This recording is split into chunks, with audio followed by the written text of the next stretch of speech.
Thank you for listening to 22 Sides. This is Robin Mack, and today I'm here with Alexis Melvin and some guests.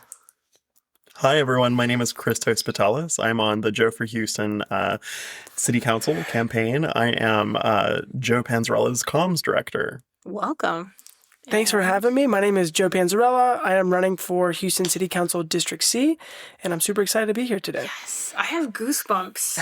You're like in round 2, right? Or is this your first time running? I thought this was round 3. This is round 2. We had a general election on April 4th. There was 7 candidates, all really amazing folks. I got to get to know them throughout the process, and now we're down to 2. Mm-hmm. And election day will be on May 16th. And is this your first time running ever for anything? This is my first time running ever for anything, and I'm so happy to have Christos here and just the rest of our broader team because I could not have done it by myself. And Christos, have you done anything for campaigns before? No, prior to this, I was an organizer. Yes. So this is my first campaign, and I'm thrilled to be supporting Joe. So you pals are fresh. You're like, we are changing it up, and we're throwing our hat in the ring. What the heck made you do that? Like, some people are just so... I'll let politics do whatever politics are going to do, and I'll live my life. But I want to acknowledge people who actually get in the game and look at the hurdles first and say, I want to be a part of that. Like, what had you both say, I'm going to use my lifetime to do this? Well, thank you for that. I will say, while we're new to the electoral side of politics, I think as grassroots organizers, we were very aware and, plugged in to the political process at large. Mm-hmm. And so myself, speaking from my side, going to city council meetings, going to TERS meetings, going to county commissioner's court to advocate for safer streets, more multimodal access, bike lanes, sidewalks, those kinds of things, being told no time and time again was frustrating. And I saw that our now outgoing Councilmember Kamen, was term limited in 27. Mm-hmm. And it just seemed like a really good opportunity to get to take our advocacy to the next level. Wow. Yeah. And do you live in District C? I live in District C. Mm-hmm. I live in Freemanstown. Mm-hmm. So, that's like Freemanstown 4th Ward area. It's West Dallas, West Gray, Taft. Those are kind of the boundaries. Yeah. And for people who don't know what District C covers, can you name some of the areas? Because all of the districts are a little wonky in the design, but they do cover a lot of ground. No, for sure. I think gerrymandering is a big thing right now, especially just going through the redistricting from the federal level. But at the city level, it's the same way. And District C is this like really odd shape. You got Meyerland down in the south, going up through Braeswood, and then you've got Montrose, Rice Military, the Heights, and Oak Forest. So it's a lot of different neighborhoods. Yeah, definitely. A lot of different demands. And Alexis lives in District C, so she's been here for 30 years? Yeah. And you've seen it change a lot, right? It's changed a lot. A lot of people say it changed, way too much. But if I really look at it, the character hasn't changed as much as people say it has. Sure. I mean, buildings have been torn down that everybody loved. They were falling down anyway, usually. And, it's like you either have to spend 10 times as much money or you have to tear it down. And most of it is that I've noticed that if people move into District C or into the Montrose area, which is where I am, they may not be sort of the kind of people that were there before. Mm-hmm. But if they either change to be pretty much like the Montrose crowd or they leave. Yeah. Well, you watch them over time. Huh? Yeah, you watch them over time. Oh, yeah. And like on the street that I live on, there's a bunch of us who have been here for a good while, and we're like, yeah, they won't be here very long. And they never are. It's true. I mean, there's people who, they don't believe in equality and that sort of stuff, and they move in and they're like, well, I don't want, and it's just like, you can just stop there. You might as well sell your house. You're going to be leaving. Yeah. I lived in District C for years over off of Marshall Street, and I always feared when they had kids riding their bikes. I'm like, oh, we're still in the city. People take quick turns. People are walking the streets at all hours. I don't know. Like, that's not your suburban street, but at the same time, they have to work close to work as well. So, sure. And there's a lot of people who walk back and forth from St. Thomas. So, you can literally age and go to college and maybe never even move over 2 streets, That has been such a core part of this campaign is how can we build a District C that is safe for all ages to walk, to bike, to roll, and to drive.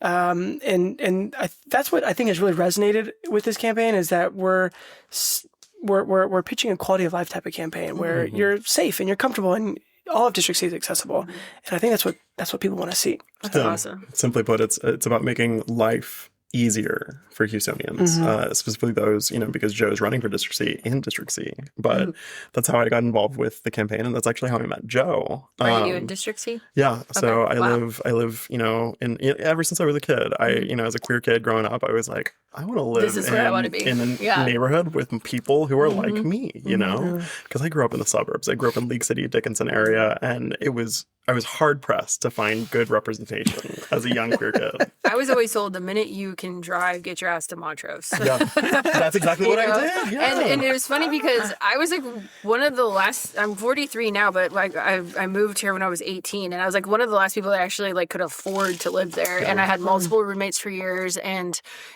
even my sister who lives up on 1960, she says, "Well, it must be like really different with all those gay men just walking in the streets with their chaps and everything." I was like, they left before I even got here. Like, what are you talking about? We are the same age, but the rumors are so high, and at the same time, it's like, okay, but there are certain places like Barnaby's, right, where Friday night you can go and have a show. Yeah, absolutely. You don't know what kind of show, absolutely, you really can't. but people will show up. Yeah, it's still around. But what would you say, like how the demographics are breaking off now? Because when I was watching the first round of your District C race, it's like, well, Audrey Nath, like, she was on school board. She was running a family, like talking about family issues and stuff. And then Patrick was talking more about LGBT issues, and we can all get a little squared off in our niche and in our demographic to the point where we could think, oh, well, maybe there does need to be a gay vote, or maybe there does need to be a family vote. Like, but what's the current demographics of District C? Have you looked at like what are the people? Like, I wouldn't necessarily blanketly say it's family oriented, or I wouldn't necessarily say it's family oriented. Sure. These queens are not walking the block with you. I know that. So, but they might rock a mic for you. Sure. Yeah. Well, I'll say there's a lot to this. Our campaign is, I think, good for all Houstonians. Safer streets, affordable housing, transparency. That's good for anyone from 0 to 80. If you're gay, if you're straight, you name it. To your question about what is District C, District C is generally a little bit more white. It's a little bit more affluent. It's a little bit more educated generally. I think high Chronicle readership is, kind of like a trademark of District C. But it's also incredibly diverse. I live in Freemanstown, which is a historically black neighborhood. Right. Meyerland and Braeswood is a more Jewish neighborhood.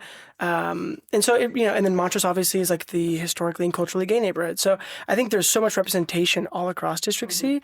But what has made our campaign stand out is that, like I said, our policy is good for everyone. So when we build safe streets, it's not just for families, right? It's for working professionals. It's for grandparents that want to take their kids to the park. And then when we talk about affordability, the LGBTQ community is one of the communities most impacted by homelessness. And so changing our afford codes, building more affordable housing, that's going to really help that community specifically. Is that what got you into this, or what drew you to the politics? I mean, I'm sure you're a type of person that gets around and maybe could have put your hat in any sort of industry. That's very kind. So I think, like, going back to being like a queer kid, I think every queer person understands their existence to be inherently political, right? Because people so frequently want to legislate what we can and cannot do, who we can and cannot be. And, from a very young age, I was very like in line and tuned into politics, right? Because you have to be, right? Because when I was a kid growing up, I was like, oh, I'm never going to be able to get married. Right. Right. And so these are just things You're that missing like, out on like 1,000 Yeah. rights that people just go down and get, and you they don't constantly even have know to if they fight have for it. them Yeah. too. Yeah. So I would say I'm always like, I've always been attuned politically, but I've never been involved with like capital P politics until this campaign. Like I said, I was an organizer. So I met Joe doing urbanist organization. And are you familiar with like urbanism as a concept? Why don't you say what it is for you, because our listeners may not be. Yeah, absolutely. So it's this idea. Well, Joe, actually, do you want to define it? Yeah, urbanism. Okay, we've passed it around to everybody except me, and I'm not going to explain it. Just don't I tell you. No, I think urbanism is, not to call it density or anything like that, Sure. but urbanism is the concept of building a comprehensive and sustainable city environment where you have access to schools, jobs, grocery stores, parks, all of those things in a close environment that you can access by walking, biking, driving, you name it. And I'm sure there's all kinds of different definitions of urbanism, Sure. but that's kind of just one way of it. We do our own editing for this podcast. We're just casual. Like, the idea is we want people to be able to play and be at a table, because they may not make it out to any of your events. They may not be able to afford platforms that have news or interviews with you, to be honest, if you were even going to get on them at this point, right? Yeah. And we want them to know that their vote matters. And if they're going to take their time to get out there and be there for you, what are you going to do for them is important. Yeah. I want to get back to Christos's thing, but I'd also just say to that, Sure. what is so important about this election and the vision we're trying to put forward, and this term urbanism about how do you want your city to look? Your vote can make a big difference in how and how Houston will be in the next 10 years, and that's what we're trying to pitch here. And I think one of the things is that we've got to be a little bit careful, because if I look at it, being the probably oldest person looking around real quick at the table. Yes, you're not By a ageist. lot. That is accurate. Yes.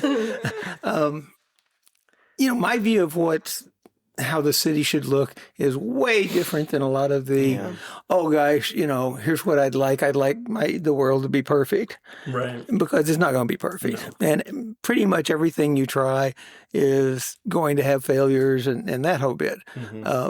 My view is that you sort of sneak stuff in slowly. You don't not a revolution, but an evolution. And that's how it actually works.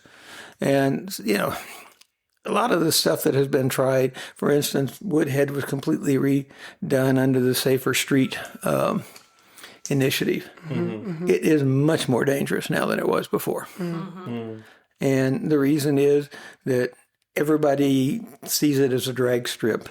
They go real fast. They don't care about the stop signs, and they're just going through. And, I've checked it on my security camera. Speeds average have gone up about 50%. Oh my gosh. And It's not safe for the cyclists or the people using it for the reason it's designed for. And they decided for some strange reason to put bike lanes in on one end and not the other end, and then make it anybody can go any place. And I mean, honestly, I think they spend a lot of money, and the sidewalks are real nice now. But no one uses them because it feels unpleasant. And that actually brings me back to Robin's question. And talking about urbanism, my politics are grounded in accessibility and inclusivity. And I feel like the best cities are those that really make those two kind of concepts elemental to the built environment. So these kind of things, accessibility, inclusivity, when I'm able to feel welcome, feel like I'm able to flourish in my neighborhood, that helps me build community, right? I'm more likely to meet my neighbors. Strong communities make me as a resident, love where I live more. I'm more likely to contribute. I'm more likely to stay somewhere. So this idea of urbanism for me is, how do we work towards a Houston that is more accessible and more inclusive for everyone? We're not just talking about middle class, upper middle class, white people who might want to ride their bike to Buffalo Bayou. So I'm going to go back to Joe. So what's the one thing, if you had to pick one thing out of that to accomplish some of that, what would yours be? Man, that's a great question. I always try and bring it back to data. Last year, cars killed more Houstonians than homicides. So we recognize that our streets are in a really dangerous form. And you just mentioned it with Woodhead and how cars going faster, we know that's going to have a negative impact on Houstonians' lives. I'd like to see a lot of streets redesigned, frankly. There is a concept in Houston called the high injury network. and I think it was 2021, they studied all of Houston streets, and they found that 10% of our roads accounted for 60% of our deadly crashes. Wow. It's only 10%, you know, and as we know, we have a big budget issue right now. So if we can use our resources in the best way, it'd be to focus on those high-energy network streets. That's West Dallas, it's Richmond, it's West Gray, and it's not the entire street, but there are sections of those, you know, major thoroughfares that could use some redesigning.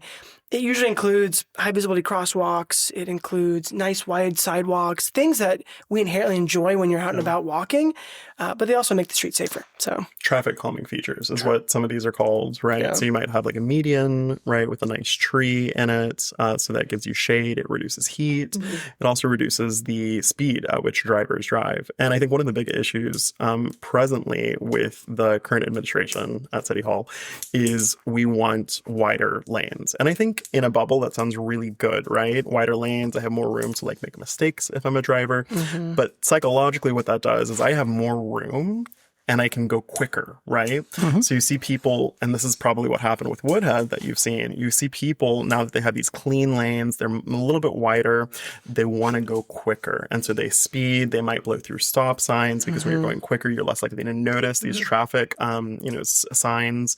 And so the idea is, how do we build roadways, built environment that's more conducive to, safe driving, of course, because we're always going to be a car-centric city, but also make it easier for people who may not be able to afford a car, who may need to rely on a bicycle to get to their job, who want to walk with their kids to school, right? Yeah. It's all about that. That's kind of what got me involved. That's what I was organizing with Joe about before he decided to run, and also the Rainbow Crosswalk. We co-organized a protest when Abbott unfortunately had it removed. We were out there at 2 a.m. and man, I get emotional thinking about that. Again, no big surprise there. Oh, no. Gosh. But so disappointing. Well, they knew that they were coming for us, and I think that if people wanted to rainbow at Montrose, there are plenty of business owners that can do that in every parking spot, I mean, just because he came for that doesn't mean that we need to erase all of us, right? Sure. But I'm glad that you're pushing back where you need to and where you want to, and it does inspire the people, because there's so much rhetoric right now that with the day-to-day pressures and then seeing in the news, it's really wonderful to see a representation that actually speaks for you and is willing to push back however a little bit, or speak to like, okay, this is unacceptable, period. Yeah. Like, I keep reminding people, like, look, the reality that we're in right now does not need to happen. Does not need to happen. And that gives you a little sanity check. That's very important right now. Yeah. We do not need to be in any of this position, no matter what level of politics you're actually talking about. And I do want to bring it back to the voting date for you, because you're kind of on a ticking clock of you need to make the rounds with as much people as possible, and they need to turn out for you by when for the voting date? Yeah. So early voting will be April 29th through May 12th, and then election day will be May 16th. And then generally polls are open from 7 a.m. to 7 p.m. throughout early voting and on election day. And I'll say we finished first in the general with 33% of the vote. We finished above our opponent by 11 points. So, we have ran a really good campaign to date, and we're going to keep the work up until May 16th. And how do you feel like you're going to get people to show up for you again? Because, I mean, hey, one time after the primary, it was a little confusing. We got to interview Audrey and we got to interview Patrick. And then we had to take a break because Alexis had an ankle surgery, or we would have interviewed you. But it was a little confusing in the first round because most voters thought primary and you would be on the ballot. But it was like, no, you had to do primary and then District C. Yeah. And so now, how are you going to get people past that voter fatigue to, like, come back out again? Because you're not, you haven't won yet. I always laugh.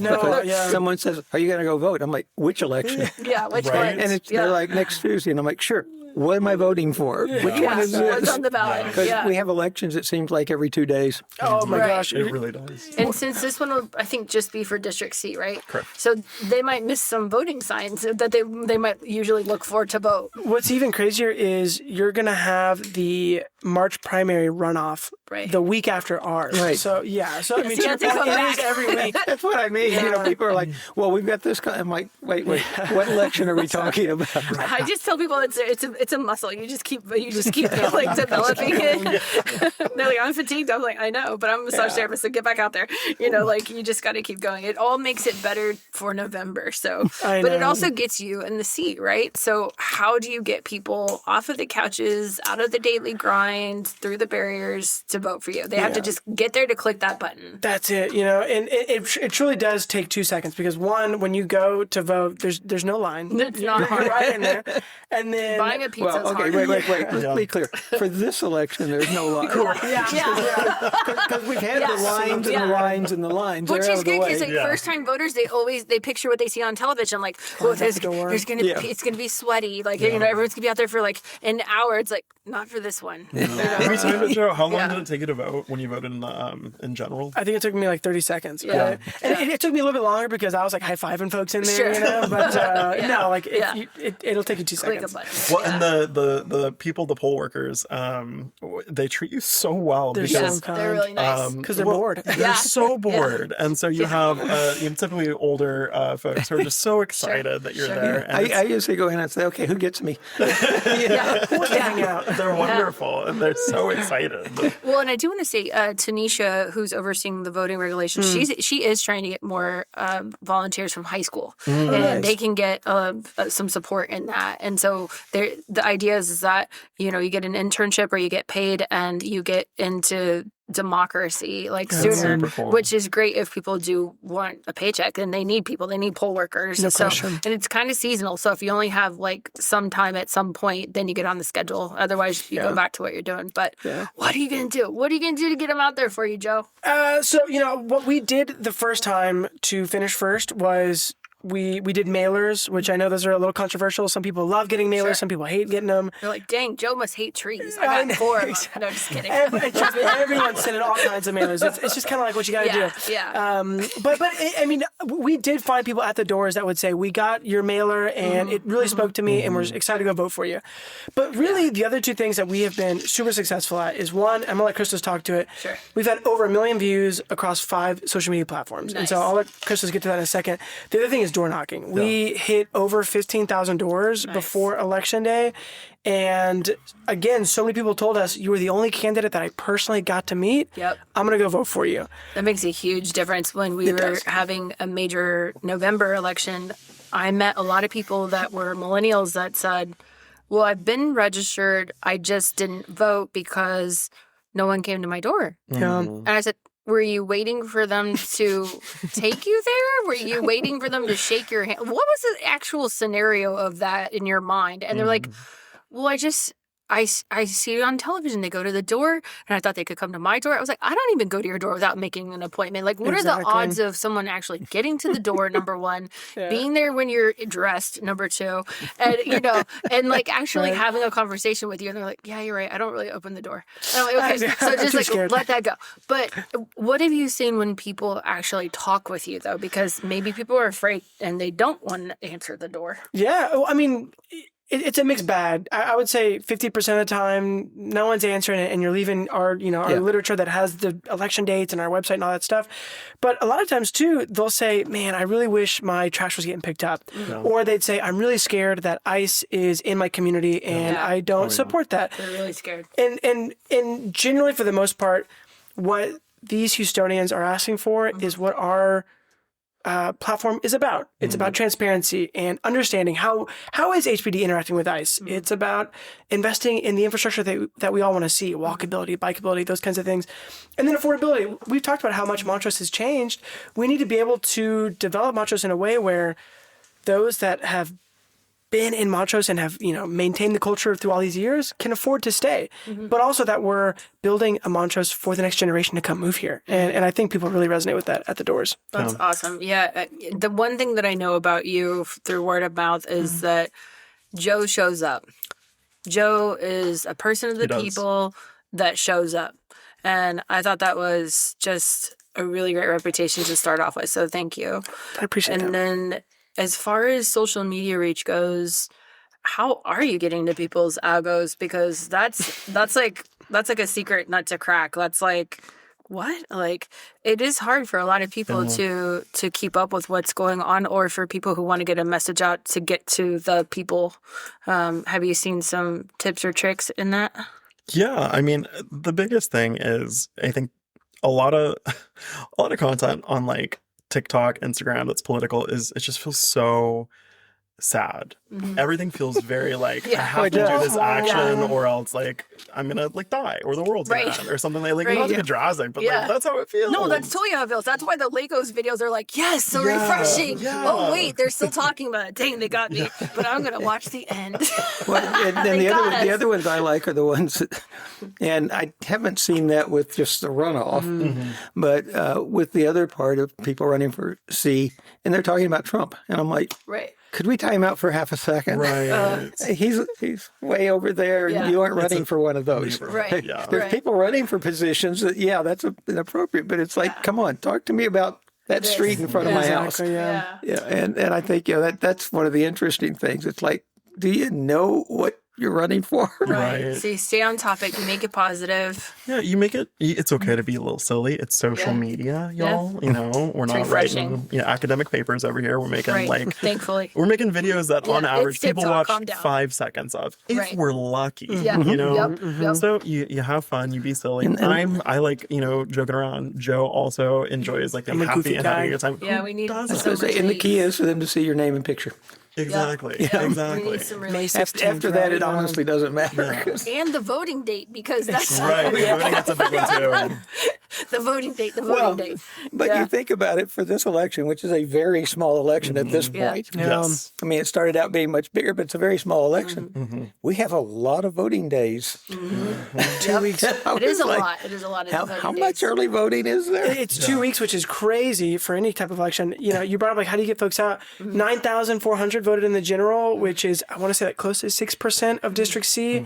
I think we might have 5,000, and so that's we're what, lucky. and that's what we're telling people at the doors too, is that this is your chance to have a major impact on your city, because no one's voting in this thing. So Yeah. I live in District H, and Isabel Longoria lost by 16 votes. Wow. And it's just so absurd to me. Yeah. Because we could fart and have like 16 people at a pizza party. But the point, especially when you think like my district is near Northside and they have a history of strong voting. And then the Heights has a history of strong voting. So what happened? But again, there's a lot of things that get in the way. So I would say, go to early voting. Don't leave it for like a rainy day that you might, have a snag or a flat tire or whatever. And also take friends because Oh my they gosh. need someone to get on their radar too. And I promise there's almost somebody that lives in District C no question. because it covers so much area.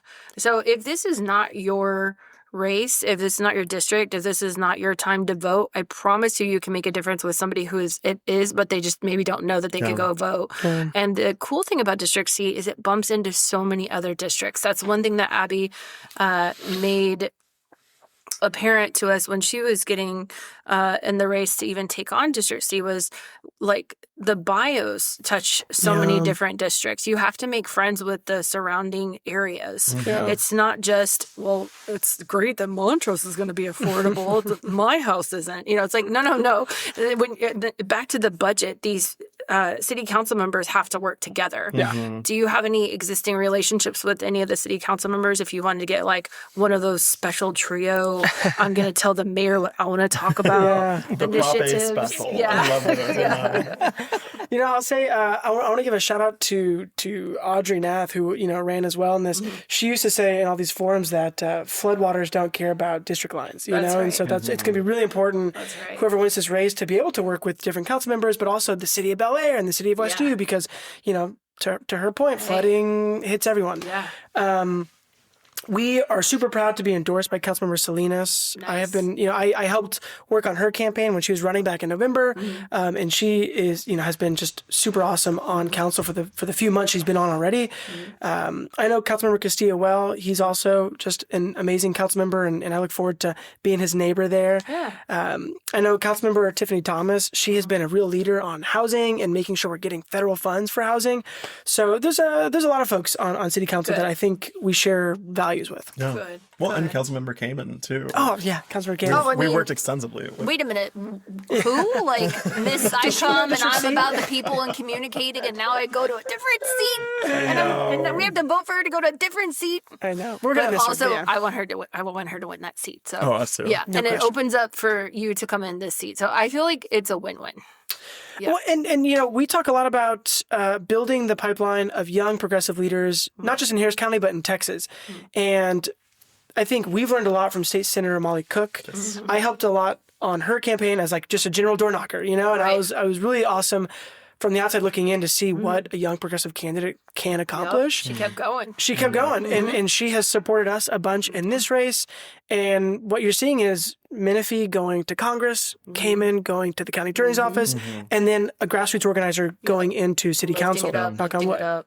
Yeah. Speaking of votes, do you know how many votes Molly Cook won her election by? Ooh, it was tight, wasn't it? It was about 60. Wow, 6D. 60. Okay, Mhm. wow, Insane. Wow. And this is what always gets me And she when didn't people win are the like, first time. She kept going. She kept this, going. this, this is, when people say, well, my vote doesn't count. And I'm like, every year with the elections, there's somebody who won by one vote. Yeah. Yeah. And I'm like, someplace in this country, there's someone who won by one vote, which means there's someone who lost by one vote. Yeah. I think Jane Goodall, before she passed, she was talking about how hard it feels to make an impact at like an international or national level. So you have to focus on the local. That makes You sense. have to. Yeah. That's where it matters the most right now. And that's where we're able to affect the most change. That makes sense. And I loved Molly's social media game. I knew her as a yoga instructor. I appreciated her as a nurse. And when I watched her say, I'm tired, I'm like, girl, if you're tired, I don't know how we're going to make it. But the thing is like she helped a lot of people while running her campaign. She also did a lot of advocacy while running her campaign. She also did her job while running her campaign. So that's really fresh air to me in the sense of, in contrast to these politicians that don't even show up to listen to their people, like we're hard pressed to get some of these people in their office, let alone on the phone, so I'm glad that you're starting off with a connection to the people because that's important, especially for District C.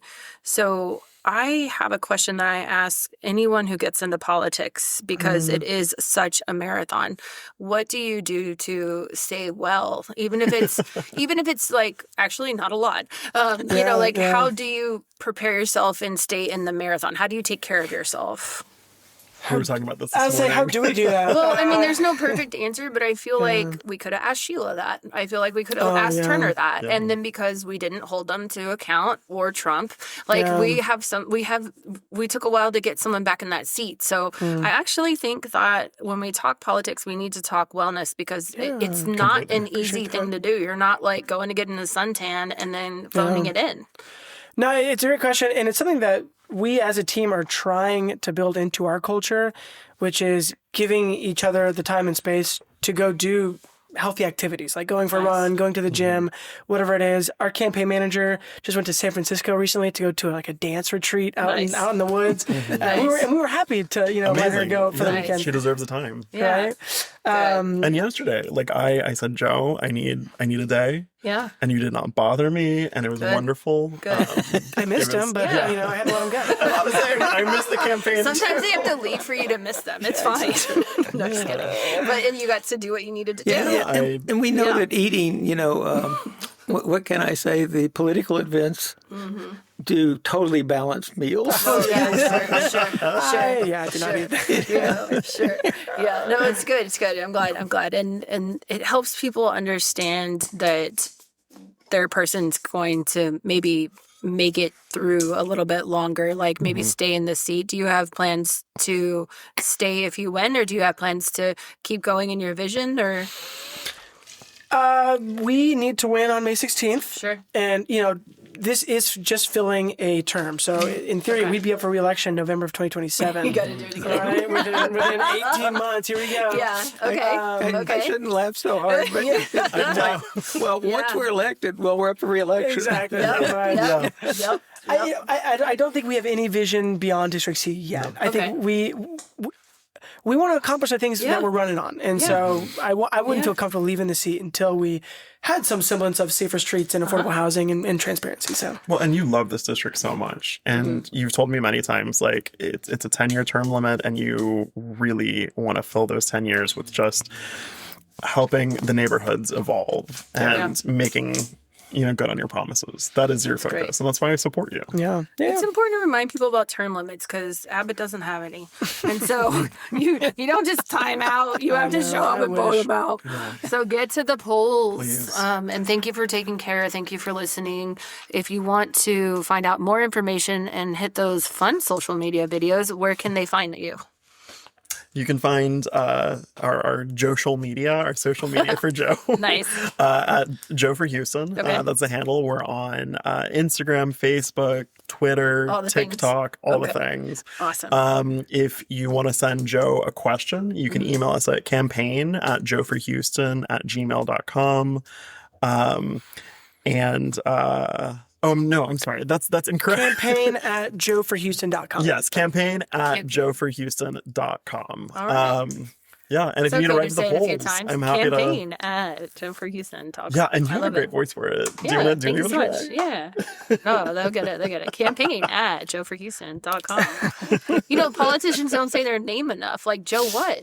Joe what? Joe Panzarella. Okay. But to your point, we always knew that Joe was enough. Like, it's so Joe simple. is enough. Vote Joe. Joe go is Joe. enough. That is good. As long as they can remember Joe, then That's true. they'll find That us. is true. Well, any last things to say to our listeners while they're clicking on and click and play?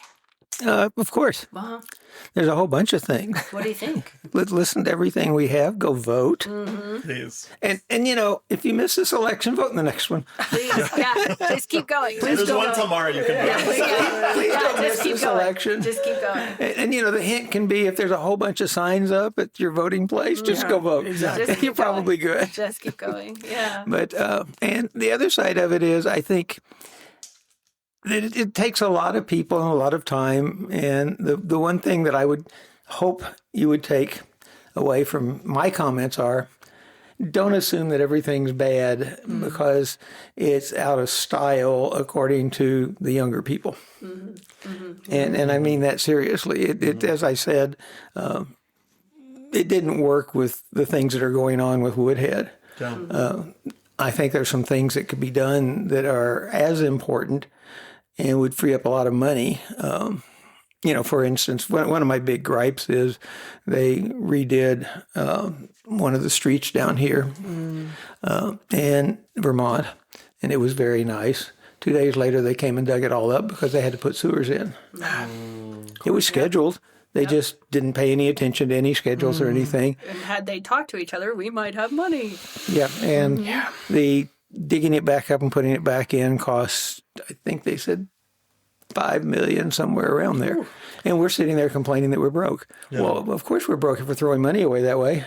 While being inconvenienced, while, getting all that noise pollution and Right. pollution in the air. And by the way, redoing the street, they didn't completely redo it. They just patched everything afterwards. So the street's pretty much the way it was before they did the initial redo. Well, that sucks. And my view is that says the city failed. Yeah. And you can walk around and look at different things and drive around, and you'll see those all over the place. And one of the things that I said was, maybe we need like a street czar that's responsible for all the streets. Maybe. And said, you can't cut the street without getting an okay. Yeah. And if it's an emergency, you can get the okay the next day, but you still have to get the okay and you have to fix it back right because they're torn up so much. I mean, if you've been around Montrose in this area very much, it's hard to find a route sometimes to get to where you want to get to terrible. because they have so much street construction. And that does affect the highway construction. It affects a lot. So it's important. And that also, like if I've been sitting in construction for 15 or 20 minutes and I'm running late, guess what I'm going to do when I get to a clear street area? It's not going to be going slow and careful and watching everything. It'll be like, nope, I'm going to floor it. Here we go. Yep. And that happens a lot. You see people come out of that. You're like, whoa, how did they get that far down the street? What's one thing that you want to see in District C? That I would like to see. I would like. they have their campaign that they obviously course they do. shared about. I'd But like as to someone who lives here, what do you want to see? Well, number one, I would like to see the sanitizing of the neighborhoods stopped. Yeah. Yeah. And that comes in some very weird ways that I don't think a lot of people understand. You know, like the constables have their you can hire a deputy type thing. And that seems like a really good thing, except what happens is you get some people in the homeowners associations, even though they aren't the homeowners associations, because it's just part of the people around there that call and complain about people. Well, there's a suspicious person walking down the street. Yeah, he's walking back from his job to his apartment. I know. And they're like, well, how do you know that? I'm like, I say hi. He says hi. Yeah. We're so scared of our neighbors. Exactly. And that's the thing that since that happened in this area, crime rates have gone way up because there were always people on the streets. And so it felt perfectly good Safe to to go out and walk at about. night or whatever because you weren't alone.